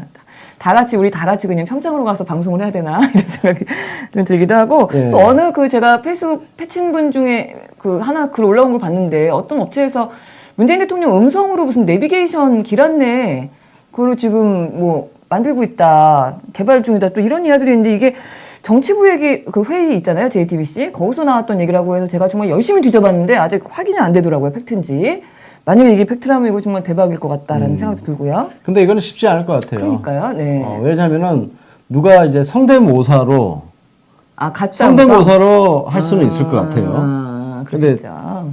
대통령님이 직접 할 리는 없잖아요. 그렇죠. 예. 성대모사로? 가능하네? 우리 그 뉴스파이에 나왔던 네네. 뉴스파이에 부산에 출연했던 계시는 분. 예, 부산 네. 예? 누구라고? 이 목사님? 예. 이 목사님? 예. 그렇군요. 네. 하여간 뭐 그런 거. 그리고 또 일부에서는 뭐 기계로 그러니까 목소리 샘플을 딴 다음에 그 샘플링을 가지고 기계로 아예 90% 이상 똑같이 또 구현하는 기술이 발달이 나왔대요 지금. 그래서 예. 그걸 가지고 하긴 또 뭐 요즘은 기술이 만든다, 뭐 이런 발전해가지고 얘기도 있고. 네. 그거를 기계가 만들어낼 수도 있죠. 예. 샘플러만 따서 할 수 있다 뭐 예. 이런 얘기도 한다고 하는데 뭐 어쨌든 이런 것도 나온다고 합니다. 그래서 이니템에 대한 이야기가 또 어제 이 시계 문제 때문에 또 잠깐 또 얘기들이 많이 있었고요. 예. 근데 마지막 소식으로는 지금 아까 잠깐 말씀드렸던 경찰의 날 행사. 네. 좀 대통령님이 연설도 하시고 저희는 지금 방송하느라고 직접 보지는 못했지만, 네. 간단하게 정리를 좀 해주시자면요. 자, 올 72주년입니다. 네. 72주년인데, 일단 집회 시위, 경찰이 우리 집회 시위에서 많이 만나잖아요. 네. 예. 집회 시위에 동원되는 경찰력이 지금 너무 많다. 네. 그러니까 사실 경찰이 쓸데없이 자극을 하지 않으면 집회는 평화롭게 될 가능성이 많아요. 네, 그렇죠. 주로 저 어버이연합류, 일베, 어버이연합류 이쪽이 네. 폭력 집회를 하잖아요. 경찰을 때리죠. 우리 시민들은, 촛불 시민들은 평화적인 집회를 하잖아요. 그러니까 쓸데없이 시민들 자극해서 물리적 충돌을 일으키고 그래서 쓸데없이 또 경찰 엄청나게 동원하고 네. 그런 일 없어져야 된다는 거죠. 예, 그 말씀은 좀 많이 하셨고요. 그 다음에 이제 그러니까 국민의 경찰로 거듭나라. 이게 백남기 농민 그죠? 사건부터 해서 네. 그 다음에 용산 참사 기억하시죠? 용산 참사 같은 경우도 정말 끔찍한 사건 아니었습니까? 네. 이게 다 경찰이 무리하게 진압작전 같은 거 나서가지고 한 거 아닙니까? 그래서 경찰이 국민의 경찰로 다시 거듭나야 된다는 거. 그리고 내년에 검찰과 경찰의 수사권 조정 내년부터 본격화하겠다고 오늘 말씀을 하셨습니다. 그리고 검경 수사권 조정은 일단 양 기관이 스스로 자율적으로 조정을 해라. 아하. 그리고 조정이 안 되면 그때? 제3기구를 통해서 안을 만들어 도출할 것이고 어쨌든 하겠다는 그렇죠. 추진하겠다는 의지를 밝히셨어요. 네. 그리고 동시에 수사권이 조정이 되면 경찰이 너무 비대해지니까 그 경찰의 권한을 분산시키기 위한 조치가 바로 자치경찰제도입니다. 그렇죠. 네. 자치경찰제는 지금 이미 제주도에서 시행하고 있고요. 네. 그래서 제주도에서 벌써 한 7년인가? 예, 하여튼 그 정도 됐습니다. 그래서 그걸 모델로 삼아가지고 네. 전국 각 지역에 자치경찰을 시행을 하라. 네, 예, 그렇죠. 그 말씀도 예, 네, 하셨습니다. 그래서 자치경찰이 이제 민생 치안에 관련된 거는 책임을 지고 수사에 관련된 거는 이제 중앙에서 하고 이렇게 그렇죠. 한다는 말씀이신데 워낙 오랫동안 사실은 이거 계획을 하셨던 문제이기 때문에 빨리 이제 실행이 돼야 되겠죠. 네. 내년부터는 그렇게 될 것 같습니다. 그리고 칭찬도 해주셨습니다. 어떤 칭찬하셨나요? 네. 작년 촛불 집회 당시에 네. 그 촛불 집회가 평화롭게 시작부터 끝까지 평화롭게 그 장기간 동안 함에도 불구하고 마무리된 것은 경찰도 한 몫을 했다. 그건 그러니까 맞죠. 경찰이 시민들을 자극하거나 그런 행동을 하지 않았기 때문에 그 평화적인 집회가 갈 수 있었다. 네, 예, 그래서 그때 잘했다. 예, 네, 그런 맞습니다. 칭찬도 근데 했습니다. 사실 지금 이제 지나고 나서 우리가 그렇게 이제 훈훈하게 얘기하지만 그 당시에는 시민들이 사실 너무 화가 나 있었기 때문에 경찰이 자극했다가는 정말 큰일 날 분위기이긴 했습니다. 그럼요. 네, 그래서 우리 네. 시민들이 사실 잘한 거긴 한다라는 제 개인적인 생각입니다. 아니, 시민들이 잘한 거죠. 네, 맞습니다. 아니 근데 거기에 어쨌든 대통령이 그래도 아니, 네. 아니 대통령이 아니고 경찰이 잘한 거예요. 왜냐면 일단 눈치는 있었잖아요. 그러니까요. 그러니까 맞아요. 눈치를 눈치 없는 잘 봤죠. 놈이 제일 멍청한 놈인데 그래도 눈치가 있었다는 거 그러니까요. 그건 칭찬해줘야 돼요. 그런 거 보면 네.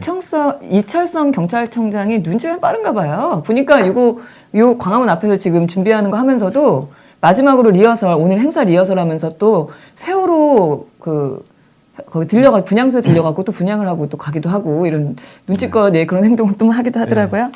뭐 알아서 기는 거는 우리가 그냥 봐주만 한 겁니다. 네네, 그럼요. 예. 네. 그런 게 되게 중요합니다. 하여튼 10월 20일 문골 브런치 소식 다 전해드렸습니다. 네, 오늘은 사실 제가 최근 들어서 방송한 방송 중에 최초로 우리 권순욱 기자께서 한 번도 욕설을 하지 않은 네, 기록적인 방송이었습니다. 정말 달치기 박수를 제가 치면서 네, 역시 KTV를 몇 번 나가보시더니 점점 품격을 다시 되찾고 계시다. 이런 말씀. 아니 그게 아니고 오늘은 사실 그렇게 열받는 기사가 없었어요. 그렇긴 했죠. 예. 네. 저를 좀 욱하게 만드는 기사가 없어가지고 네. 예. 참 그렇다고 다행입니다. 막 일부러 넣지 마세요. 아, 일부러 넣지 않습니다. 아, 제가 일부러 넣겠습니까? 가끔은 너무 심장 떨어질 것 같은 건 빼기도 합니다. 네. 하여튼 오늘도 슈퍼챗 있었고 너무 감사드리고요. 대통령님 연설 그 행사랑 같이 좀 겹쳐서 저희가 시간이 오늘 평소보다 조금 같이 봐주신 분은 적었지만 또 다시 보기로 네, 많이 봐주실 거라고 네. 생각하고 오늘 오후 프로그램이 있지요? 네, UBC 월드가 있는데요. 네. UBC 월드 아하. 9시로 했나요? 9시인가요? 5시인가요? 5시 아닌가요? 네, 9시랍니다. 아, 그래요? 네. 네. 알겠습니다. 네. 저녁 9시에 UBC 월드 한다고 합니다. 네. 네. 그래서 뭐 많이 시청해 주시고요. 네, 많이 시청해 주시기 네. 바라고요. 그리고 다른 얘기는 없으시죠? 네. 네, 그러면 저희는 한 주가 마무리됐습니다. 네, 아, 네. 정말요. 주말 잘 편히 보내시고. 잘 쉬시고요. 네, 주말에 날씨가 조금 따뜻하답니다, 이번 주말이. 그래도 뭐 주중보다는. 그래서 여행도 좀 많이 다녔으면 좋겠고, 저희도 잘 쉬고, 다음 주 월요일에 다시 오전 11시에. 저는 잘 쉬지 못할 것 같고요. 네, 저만 잘 쉬고. 네, 저만 잘 쉬고, 오늘도 또 2시에 네, 방송 같이 봐주시고요. 월요일에 다시 오겠습니다. 시청해주신 여러분, 감사합니다. 감사합니다. 대통령이 가진 권한을 그렇죠. 가지고 옳은 걸 해야지, 막 이렇게. 네. 옳은 일을 밀어붙여야지 왜 안 밀어붙이냐 이런 것 때문에 비판을 받았는데 그런 측면에서 그래서 뭐 베네수엘라 차베스 같은 거 좋아하고 네. 예? 한겨레 오마이뉴스는요 차베스 엄청 띄워주고 그랬었어요. 네. 하여튼 그래서 미리 제가 약을 칩니다. 네. 그 한국 진보들은 이번에 정신 좀 차리고 혹시라도 이번 공론조사 결과를 가지고 대통령님 그리고 정부 청와대 그리고 민주당을 비판하거나 공격하는 걸 조금이라도 하지 않기를 바랍니다. 조금이라도. 네.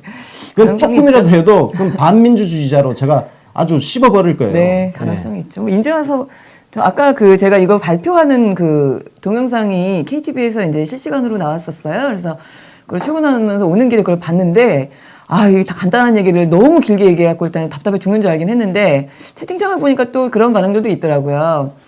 아니 시민단체, 그러니까 시민대표들이 471명이었어요. 471명의 시민대표가 지들이 뭔데, 지들이 전문가도 아닌데 왜 그 사람들 말을 듣냐? 또 이런 또 이상한 논리들도 있는데, 네, 전문가라는 사람들한테 이렇게 지배당하는 걸 또 좋아하는 분들도 좀 있는 것 같다, 이런 생각 들었습니다. 네. 하여간 결론이 이렇게 났다 하니까요, 우리는 이제 승복하는 걸로. 네, 그렇게 하면 될 것 같습니다. 네, 다음 소식 갈게요. 네. 더불어민주당이 우리 민주당 당원 지도죠. 네. 당원이 협업지도라고 하는데 나는 민주당이다 프로젝트를 진행하고 있었는데요. 이게 이제 원래는 이제 그 컴퓨터로만 볼 수 있었는데 모바일용 앱이 나왔다라는 소식입니다.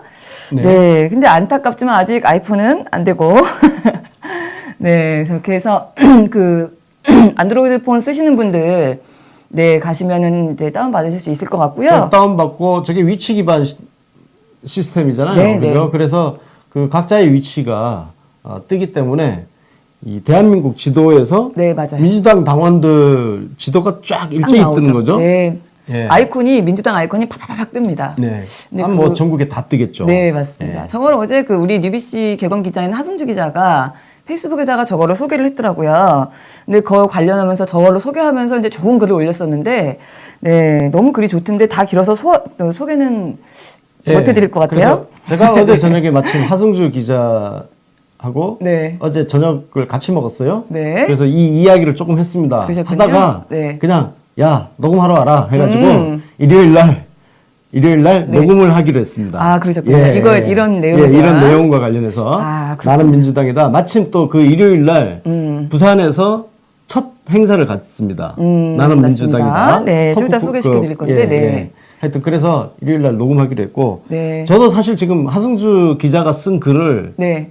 아직 못 읽었어요. 바쁘시니까요. 못 네. 읽어서 어제 이야기도 잠깐 들었는데 네. 그냥 그렇구나 하고 좋은 지금 얘기구나. 지나갔네. 예. 네, 맞습니다. 지나갔는데 너무 길어갖고 사실은 찬찬히 읽어보셔야 될 글인데 제가 정말 결론이 너무 좋아서 잠깐만 소개를 시켜드리자면 지도 위에 빽빽하게 찍혀가는 민주당 아이콘을 보면서 연대감을 고취하는 것은 엄청난 정치 행위다. 다른 정당들이 이 모습을 본다면 그야말로 공포에 전율할 것이다.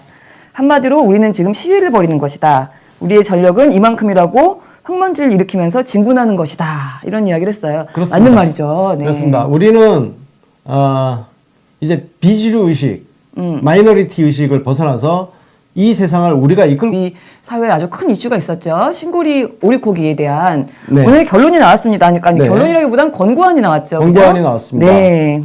그래서 건설을 재개해야 된다는 의견이 59.5%, 네. 그리고 건설 재개 반대 의견이 40.5%. 네. 좀 큰 차이죠? 많이 큰 차이죠. 네, 거의 한 20% 정도 차이가 나는데 네, 맞습니다. 아직은 우리 국민들이 보시기에 원전이 필요하다는 의견이 더 많다는 네. 걸로 이해가 되고요. 19% 차이. 그리고 대통령께서 이런 시민들이 이런 공론 과정에 참여해서 시민들의 의견을 모아서 이렇게 그 어떤 결정, 정부 정책을 이런 중요한 정책 결정을 하는 과정에서 시민들의 참여를 이끌어내겠다는 취지에서 이번 공론조사를 한 거 아닙니까? 네. 그래서 비록 권고안이지만 아마 문재인 대통령께서는 이 권고안대로 신고리 원전은 건설을 재개하는 방향으로 결정하지 않을까 그렇게 생각되고요. 네. 저는 개인적으로 네, 이번 결정을 통해서 우리가 여러 가지 좋은 교훈을 많이 얻을 수 있을 것 같습니다. 네. 일단 시민들이 이렇게 참여해서 중요한 정책에 대해서 정책에 관여할 수 있다는 그렇죠. 하나의 모범적인 모델을 하나 만들었다는 거. 그리고 이 결과에 대해서 선한 의지, 선한 뜻만 가지고 세상이 바뀌지 않는다는 거. 그래서 소위 우리 한국 사회 진보 진영이 맨날 좋은 이야기 많이 떠들잖아요. 많이 떠들고 자신들과 생각이 다른 사람들을 전부 굉장히 시대에 뒤떨어진 사람처럼 취급하는 그런 그렇죠. 조금은 가짜는 우월의식, 선민의식 같은 거 갖고 있는데 네. 이번에 좀 교훈을 좀 많이 깨달았으면 좋겠습니다. 아무리 좋은 말 뭐 해도 더 많은 사람들을 설득해내지 못하면 그렇죠. 세상에서 실현해내지 못하는 거예요. 예, 원전 반대, 뭐 원전이 어쩌고저쩌고 많이 떠들었지만 여전히 지금 아직 시민들은 원전이 필요하다는 생각을 많이 갖고 있다는 걸로 나왔잖아요. 그래서 이걸 좋은 교훈으로 삼으면 될 것 같고요. 저는 길게 보면 이번 과정이나 그 자체가 굉장히 괜찮았다고 생각합니다. 우리한테 남기는 게 네, 과정에서 네. 훨씬 많아서 네, 맞습니다. 굉장히 제 의견과는 다른 결과가 나왔지만 네. 굉장히 기분 나쁘진 않고 네, 의미 있는 과정이었다. 과정이었죠. 예. 네. 그리고 또 한 가지는 사실 우리 이제 시민단체나 혹은 환경단체나 또 개인적으로 또 저 같은 경우 워낙에 사실 반대이긴 했지만 그거에 대해서 일단 결과가 나왔으니까 또 민주주의는 당연히 승복을 또 할 수 있어야 되는 게 민주주의 아니겠습니까? 그래서 네, 괜히 또 이거 가지고 또 시끄럽게 하지 말고 일단은 승복하자. 더 많은 사람들이 이렇게 원하고 있다니까라고 생각을 해야 될 것 같습니다. 미리 네. 또 약을 하나 또 치자면 네. 환경단체라든지 그렇죠? 녹색당 같은 네. 이런 탈원전을 강력하게 주장하던 그런 쪽에서 이번 공론조사 결과를 가지고 또 대통령님을 욕을 하는 비판을 하는 그럴 수 있습니다. 그 가능성을 저는 갖고 있습니다. 그 사람들은 사실 민주주의를 떠들긴 하지만 대통령이 모든 걸 할 수 있다는 그런 생각을 또 갖고 있는 사람들이거든요. 네, 맞습니다. 우리 한국 진보의 특성이 뭐냐면 독재자들을 굉장히 좋아합니다. 그리고 대통령이 모든 걸 할 수 있다고 생각을 해요. 그래서 노무현 대통령 같은 경우도 그래서 진보를 자칭하는 사람들한테 비판을 많이 받았던 게 민주주의자였기 때문에 비판을 많이 받았던 그렇죠. 거예요. 네. 왜 대통령이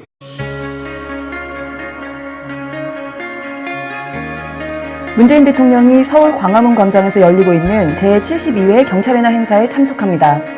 문재인 대통령이 방한 중인 앙헬 구리아 OECD 사무총장을 청와대로 초청해 접견했습니다. 더불어민주당의 온라인 기반 당원 협업 지도 만들기 프로젝트 나는 민주당에다가 스마트폰 어플리케이션으로 출시되었습니다. 국민의당과 바른정당 간의 구태적인 이하 뒷산 논의에 민주당 일각에서 원내 활동이 위축될 수 있다는 불필요한 우려가 나오고 있습니다. 청와대가 트럼프 대통령의 비무장지대 방문을 한국이 반대하고 있다는 일부 외신 보도에 대해 사실 무근이라고 밝혔습니다. 변호인단이 전원 사퇴한 박근혜가 건강상의 이유를 대며 재판에 출석하지 않았습니다. 이낙연 국무총리가 경남 김해 봉하마을을 찾아 노무현 대통령 묘역을 참배했습니다. 정부가 평창 동계올림픽 입장권 판매 활성화를 위해 문재인 대통령 시계를 활용하는 방안을 검토하고 있습니다. 시청자 여러분 안녕하십니까? 권순욱 송은장의 문배브런치입니다. 네. 오늘은 10월 20일 금요일이고요.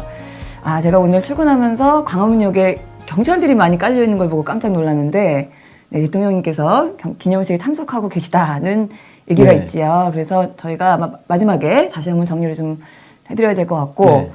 어제 방송에서 그 민주당 점퍼 입으신 게 반응이 괜찮은 텐데요. 오늘도 입으시지 그러셨어요. 네. 자, 가끔 있겠습니다. 그러니까요. 조금 이제 민주당 관련해서 네. 조금 좋은 소식 있을 좋은 때. 소식 있을 때. 좋은 소식 있을 때. 칭찬해줘야 될 때. 예, 그럴 때 점퍼를 입고 네. 우리 민주당 당원들의 자부심을 드높일 수 있는 그렇군요. 그런 기회로. 알겠습니다. 민주당 깔 때는 네, 안 있습니다. 근데 제가 좋은 소식을 준비해 와도 중간에 또 갑자기 뭔가의 핀트에 또 꽂히시면 또 욱해서 네, 화를 내시기 때문에 좀 걱정이 되긴 합니다. 어제 그 금요일 새벽에 저 개인적으로 굉장히 안 좋은 소식이 하나 있었는데, 대통령의 소식을 찾을래야 찾을 수가 없습니다. 정말 너무 찾을 수가 없어요. 저희가 워낙에 금요일은 그 매주 목요일마다 그 수석 보좌관회의가 있었기 때문에 그걸 정리해서 금요일에 정리를 해드렸었는데, 9월 중순부터는 목요일 회의는 그 임종석 비서실장이 주재를 하게 됐어요. 그랬는데 그 뒤로는 그 내용에 대해서 아예 청와대 홈페이지에 브리핑이 안 나옵니다. 네. 그래서 그것도 좀 해주시면 안 되나? 아니, 네. 수보회의인데 그러니까요. 대통령님께서 참석 안 하셔도 좀 알려주셔야죠. 그러니까요. 예. 청와대 소식인데 그것도. 그래서 청와대에서 혹시 이걸 보신다면 좀 참고해 주시기를 바라겠습니다. 그래도 소식은 뭐 없었지만 한 시간을 알차게 채워보겠습니다. 첫 번째 소식으로는 문재인 대통령이 방한 중인 구리아 OECD 사무총장을 어제 청와대에서 접견을 하셨죠. 네, 구리아 사무총장 벌써 세 번째 만나는 겁니다. 네, 맞습니다. G20 회의하고 유엔 총회. 독일하고 뉴욕에서. 그러니까 우리 대통령님 취임 5개월 동안 정말 많이 만나셨어요? 네, 맞습니다. 트럼프도 지금 이번에 오면은 네 번째. 벌써 네 번째 만나는 거고. 예. 그만큼 정말 바쁘셨다는 걸 알 수 있는 건데요. 네. 구리아 사무총장이 일단 어제 대통령 만난 자리에서 우리 대통령의 소득주도 성장, 네. 예, 사람이 먼저다. 예. 그 정책 우선순위가 OECD가 추구하는 방향하고 너무 흡사하다. 네. 그렇게 이야기를 했습니다. 네. 그리고 그동안 세계 경제가 성장 중심으로 왔었는데 이제는 조금 더 이제 포용성이라든지 사회 정의 실현 같은 우리 그 가치를 추구하는 방향으로 이렇게 교정되어 가고 있는데 우리 지금 문재인 정권이 추구하는 방향이 바로 그런 어떤 하나의 모델을 만들어가는 과정이 있다는 것이죠. 네, 그래서 뭐 일맥상통하는 부분이 있다라는 얘기를 하셨다고 하고 그 한국 정부의 디지털화 그에 대한 OECD 보고서가 있나 봐요. 이걸 또 번역본을 선물하셨다. 뭐 이런 얘기도 있었어요. 네. 예, 그리고 또 좀 마음 아픈 얘기긴 한데 OECD 회원국 국가 중에 최장의 노동 시간을 가지고 있는 국가가 한국과 멕시코다. 이런 불명예를 가지고 있다라고 얘기를 했는데 저 구리아 사무총장이 멕시코 사람입니다. 그러니까 지금 자폭 동병상련이죠. 그러니까요. 네. 구리아 총장도 이제 자기 조국이 현실이 참 안 좋다는 거. 그래서 동병상련의 처지를 이렇게 나누는 거죠. OECD 국가 중에서 우리나라가 정말 고령화라든지 자살률이라든지 저출산 안 좋은 쪽은 탑랭커예요. 네, 맞아요. 예, 이거 정말 빨리 좀 벗어나는. 맞습니다. 그래서 맨날 OECD 가입국 선진국 타령을 그렇게 맨날 GDP 가지고만 할 게 아니라 이런 삶의 질과 관련된 부분에서도 OECD 국가 평균치는 우리가 도달해야 되지 않겠습니까? 맞습니다. 그런 측면에서 사람이 먼저다. 그래서 뭐 소득 중심 성장 모델을 만들고 그다음에 각종 복지 재원 투자를 하고 공공기관 일자리 창출, 근로시간 단축 이런 것들이 치매 국가 보호제 이런 것들이 전부 다 그런 것들을 위한 정책들이에요. 맞습니다. 예, 그러니까 자꾸 혈세가 어쩌고 나라가 국민들 먹여 살리네 어쩌네. 그러니까요. 복지가 포퓰리즘이네 어쩌네. 이딴 헛소리를 하면 안 되는 거예요. 선진국이라며 진짜 선진국답게 해야죠. 맞습니다. 사회 정의를 좀 실현하는 경제, 포용성 이런 거에 대한 강조를 많이 하신 거고요. 사실은 그 하루 전에 우리 성수동에서 제3차 일자리위원회 또 회의를 주재하지 않으셨습니까? 그 이후에 또 바로 이 경제 관련된 행보를 좀 계속 하고 계시는 것 같아요. 네. 바로 직전 날에도 과로사회 말씀을 하셨잖아요. 정말 그래서 노동시간 단축을 위해서 국회에 법률 개정을 촉구를 했고 네. 그래서 국회에서 일 제대로 안 하면 행정 해석을 통해서라도 바로 잡겠다. 네. 그래서 근로시간을 단축하고 일자리를 늘리고 그걸 통해서 그리고 동시에 그 다음날 어제죠. 네. 어제 그 성수동 가셔가지고 일자리 창출과 관련해서 또 말씀을 하시고 그제입니다. 네. 네. 아, 벌써 그제입니까? 네, 벌써 그제입니다. 네. 죄송합니다. 그리고 하여튼, 어제 이제 이분을 네. 또 만나시고 구리아 사무총장을 3일 그래서 연속 이게 전부 정책이라는 것이 별개로 따로따로 노는 게 아니라 네. 서로 연관성을 갖고 있다는 것이죠. 그렇죠. 예, 일자리부터 해서 다 연관성을 갖고 있습니다. 네. 그렇게 이렇게 본다면 네. 너무 지금 문재인 대통령께서 정책을 정말 하나하나 그러니까 소위 그 한국의 진보 뭐 세력 뭐 민주 세력 보면 좀 큰 이야기 많이 하잖아요. 그렇죠. 예. 굉장히 막 추상적 가치. 그렇죠. 하루아침에 뭔가 예, 맨날. 뒤집어지는 예. 그런 근데 이야기. 대통령께서는 이렇게 따박따박 네. 하나씩 챙기시면서 가고 있다는 거. 그걸 제가 조금 이제 큰 스케일 크게 지금 설명을 포장을 그렇게 해드리는 건데 네, 맞습니다. 대통령께서는 예, 조그만 디테일하게 그렇죠. 구체적인 정책을 하나씩 챙기시면서 예, 가고 있습니다. 맞습니다. 하나하나 좀 한 예. 발짝 한 발짝 해나가고 계신데 그 사실은 이제 경제 관련한 문제이기도 하고 또 환경 관련한 문제이기도 한 우리 우리가 간다는 주류의식을 그래서 대한민국에 낡아빠지고 도둑질하던 반칙과 특권을 일삼던 그 구주류 세력들, 네. 구태 세력들을 몰아내고 새로운 신주류 세력을 우리가 만들어가고 있다. 김대중, 노무현, 문재인 이렇게 거쳐오면서 이 신주류 세력의 숫자가 네. 점점 늘어나고 있잖아요. 그걸 상징적으로 이 앱이 맞습니다. 상징적으로 시각적으로 보여주는 겁니다. 그러니까요. 우리가 이렇게 대한민국을 장악하고 있는 신주류다. 네. 우리가 쪽수로 밀어붙인다. 맞습니다. 예, 쪽수로 밀어붙이는 겁니다. 민주주의는 아까 원전도 그렇지 않습니까? 네. 저는 쪽수 싸움이라고 생각을 합니다. 그렇죠. 그럴 수밖에 없죠. 그리고 네. 우리가 지금 쪽수가 많으면 그냥 이 쪽수로 저 소수자 보호하는 거고 밀어붙여야 돼요. 예, 맞습니다. 그 논리에 우리가 휘둘릴 필요가 없습니다. 말만 맞는 말 있잖아요. 네, 맞아요. 예, 네. 뭐 평화, 정의 막 이런 거 외치는 거 네. 거기에 우리가 절대 휘둘릴 필요 없이 네. 우리가 옳다는 믿음을 갖고 밀어붙이는 거. 네, 맞습니다. 예, 진짜 그 우리 지도- 하성주 기자가 네. 글을 정말 잘 써요. 잘 맛깔나게. 씁니다. 그럼요. 예. 그 지도를 열어보신 분 계시는지 모르겠는데 보고 있으면 진짜 뿌듯하거든요. 이렇게 많아? 막 이런 생각이 드는데 하여간 이제 이 프로젝트가 좀 반응이 좋다 보니까 너무 좀 악평을 하는 네, 그런 일부 사람들도 있고 또 이제 그 정치가 좀 시민 생활이랑 밀착되는 거를 원치 않는 그런 세력들, 언론들 중에서도 있죠. 이제 그런 경우에는 또 관련된 기사들을 일종의 정치 혐오 논리를 좀 바탕에 깔고 올리기도 합니다. 네. 네, 그래서 지금 기사 하나를 제가 좀 가지고 왔는데 민주당 당원 인증 가계 논란. 이 논란이 된대요. 그래서 생활 정치인가 편가르기인가 이런 제목을 붙였어요. 그래서 뭐 내용은 네. SNS에 있는 그 호평도 있고 근데 악평도 있으니까 그 악평과 호평을 동등하게 마치 같은 동률인 것처럼 이렇게 소개를 하는 그런 내용이고요. 네. 뭐 그냥 저거는 일단 어떤 의도 없이 썼다고 일단 네, 해주고 네, 네. 해주는데 지금 이 논란은 논란거리가 아니고 이런 것도 조금 전에 말씀드린 대로 그냥 쪽수로 눌러버리면 되는 거예요. 아, 저거 그렇겠죠? 말만 그럴싸하게 맞는 말을 지금 하는 거거든요. 그러니까 이 세상에는 그 어떤 것도 시비를 걸면 안 걸릴 건 없습니다. 다 시비 걸 수 있어요. 그렇죠. 이것도 네. 뭐 논리 만들기 나름이죠. 시비 걸려면 편가르기. 그러니까 당원 가기 그러면 야 민주당 당원 가게만 그 가는 거냐? 아니 그렇게 따지면 옛날에 우리 책책책 같은 거 그거 보면 뭐 무슨 이런 거 있잖아요. 뭐 한국 별별 인증기관 많잖아요. 네. 그럼 지금 다 문제겠네 그게. 그렇잖아요. 논리적으로는. 맞습니다. 그리고 아니 각 자치단체별로 각 지역의 그 맛집들 네, 그런 거 인증 표시해주죠. 같은 거 표시해 주잖아요. 네, 네. 그거 다 하면 안 되지 그럼 그런 것도.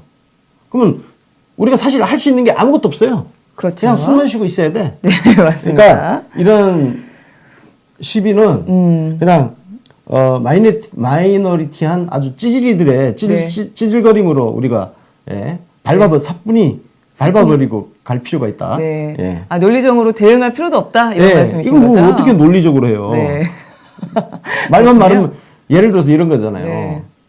아니 평화, 네. 전쟁 가고 평화 오라 뭐 이런 거 있잖아. 이런 구호처럼 그러면 네. 뭐 무기를 녹여서 쟁기로 뭐 이런 아니 그러면 한반도에서 무기 다 없애버려야 된다는 네, 이런 무기를 논리까지 녹여서 간단 말이지. 쟁기로. 그럼 논리를 네. 어떻게 싸워요 그거를? 네, 예? 그렇군요.